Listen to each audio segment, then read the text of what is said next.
ફરીથી ફાયર આપે ચાલુ કર્યું છે તે માટે આપને અભિનંદન. આજે શ્રી વિનાયક દામોદરદાસ સાવરકરજીની પુણ્યતિથિ છે, એમને કોટી કોટી વંદન. આજે આપણો વિષય છે 400 પાર કે ગેરંટી. હું આપને કહીશ કે આ ગેરંટીની ઉપર ગેરંટી આપનાર એક વ્યક્તિ કે જે રાત દિવસ જે કામ કરે છે, ભારતના જનતાના, ભારતના વાસીઓ માટે ખડે પગે રહી છે. એક પણ દિવસ કદાચ એમને આરામ કરવાનો પણ સમય નહીં મળતો હોય. અને આપણે જોયું છે કે 10 વર્ષમાં જે કાયા પલટ થયું છે, કે જે દિશામાં વિકાસ થયો છે, 11મા સ્થાનેથી 5મા સ્થાને જો ભારતનું અર્થતંત્ર આવી શકતું હોય તો એ 70 વર્ષ આપણે એવું લાગે છે કે એ વેડફી નાખ્યા.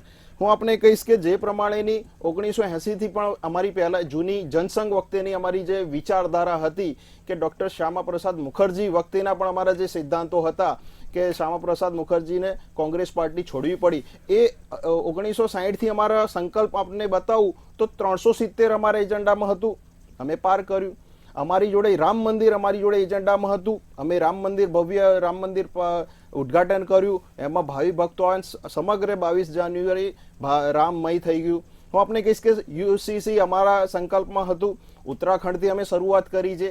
આ રીતે અમે ધીરે ધીરે અમારા જે સંકલ્પો હતા એ અમારા જે કમિટમેન્ટ હતા, અમારી જે ગેરંટી હતી, ગેરંટી પતાવતા ગયા. અને હવે હું આપને કહીશ કે જે પ્રમાણેની અનુચ્છેદ 370 હટ્યા પછી હમણાં જ કાશ્મીર, જમ્મુ કાશ્મીરમાં પ્રધાનમંત્રી મોદીજીએ રેલવેને ત્યાં સમર્પિત કર્યું, રેલ યાત્રા ત્યાં શરૂ થઈ.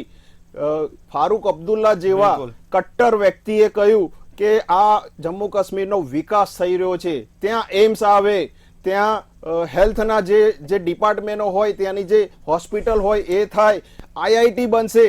તો ત્યાંના વ્યક્તિઓના જે હાથમાં પથ્થર હતા, સૈનિકોના આપણને ઈજા પહોંચાડતા હતા, એવા વ્યક્તિઓ, એવા યુવાનો પ્રગતિની દિશામાં જશે. આ ગેરંટી ઉપર ગેરંટી. ભાજપે આટલી બધી ગેરંટી પૂરી કરી છે, શું કહેશો?